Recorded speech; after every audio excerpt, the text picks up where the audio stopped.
पण पूजेच्या ठिकाणी जर दिगू आला तर मी तुम्हाला काय कराल? काय करेन याची तुम्ही कल्पनाही करू शकणार नाही. घरातून हाकलेनच, मठात कामालाही ठेवीन. नाही नाही नाही, मी दिगोर लक्ष ठेवेन, त्याला घराबाहेर पडू देणार नाही. अगं अशी काय घाईने निघालीस? मेल्या गप, तुला काय? हे घर सोडून मला जावं लागेल.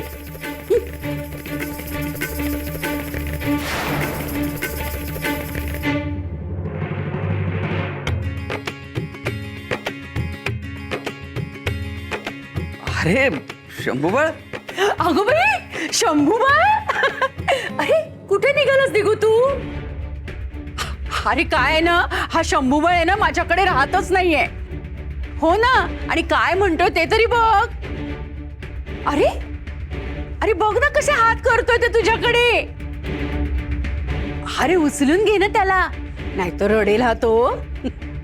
अगं काकू, मला ना सकूची खूप जाऊ देत हा शंभू बाळा, तुझा मामा आहे ना तो आता मोठा झालाय. हो, त्याला ना तुझ्या मामीचीच काळजी आहे, माझी आणि शंभू बाळाची काही काळजीच नाहीये.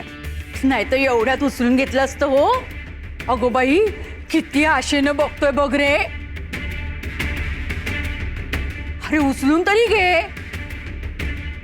असा कसा आहे हा मामा, एवढंसं पोर एवढं उचलून घे म्हणतोय तरी उचलत नाहीये.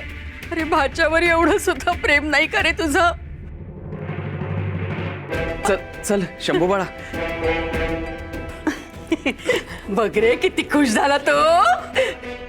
अरे शंभू बाळा, आता मामाच्या खोलीत जायचं आणि मस्त भोवऱ्याने खेळायचं, हो की नाही?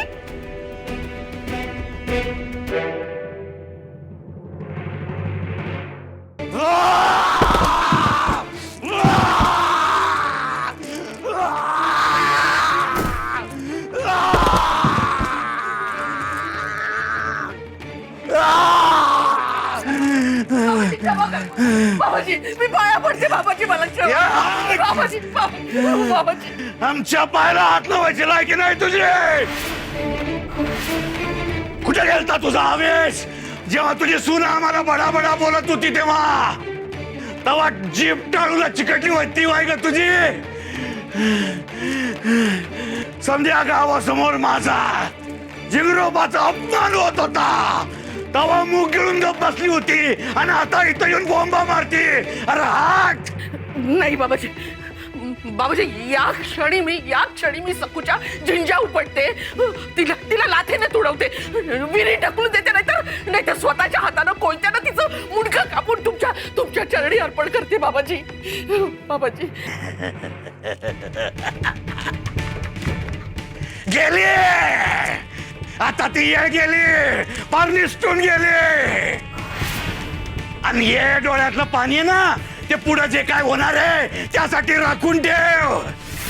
आता कुणाच्याच हातात काही नाही.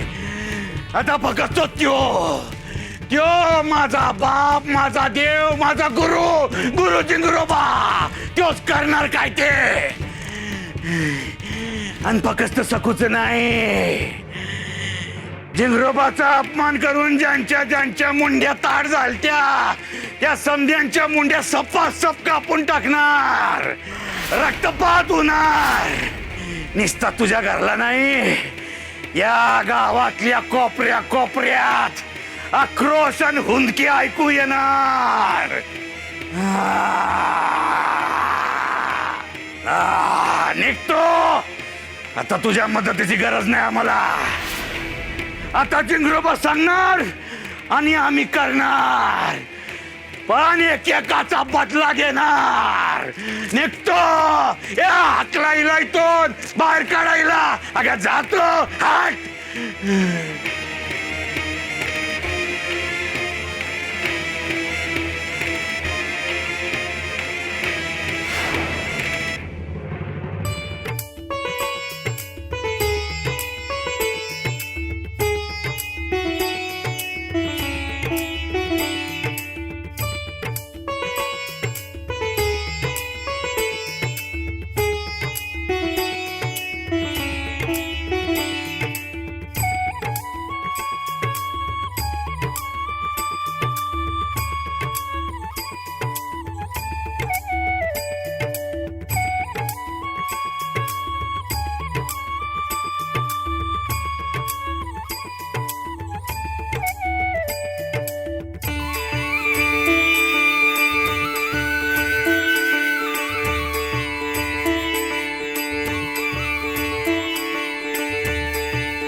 याला म्हणतात आई वडिलांचे संस्कार.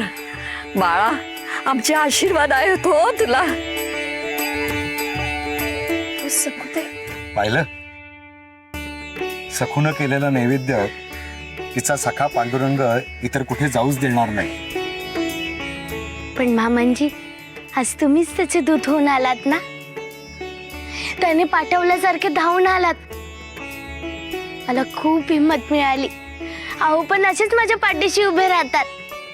सखू, तुझं मन एवढं निर्मळ आहे ना की कितीही गढूळ मनाचा माणूस तुझ्या सहवासात आला ना तरी त्याचंही मन निर्मळच होणार. आमचंच भाग्य की तू आमच्याशी गोड नात्यानं बांधली गेलीस.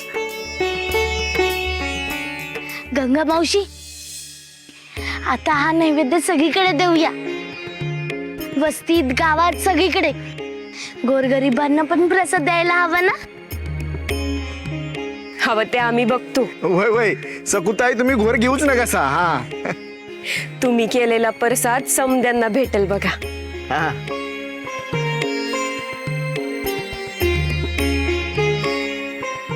विठुरा, आता मला अगदी हलकं वाटतंय.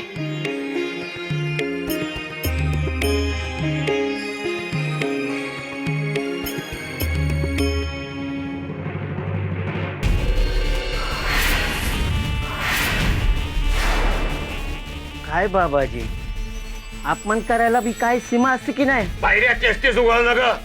सखून केलेला अपमान इसरायला बघतो आम्ही, आणि तू अहो, म्या सकू बद्दल बोलतच नाही. त्याच्या परीस दुसरी मोठी गोष्ट दुनियेत आहे. हो मग, अहो सोन्याची कोंबडी तुम्ही कापलीत ना. अहो, तुम्ही मनोरमा बाईना एवढं कशा पहिला चढलं? अहो, त्यांच्याकडचं सोनं, नाणं, रुके काय बी हाताला गावलं नाही, आणि त्यांनाच तुम्ही आकारलं. मनात राग ठेवून वर गोड गोड बोलायला जमत नाही आम्हाला. मनोरमा ओळखती आम्हाला. मनात प्रेम आहे, माया आहे, तवाच बाबाजी आपल्यावर रागवले असं मानच ती. नाही नागोजी, नाही.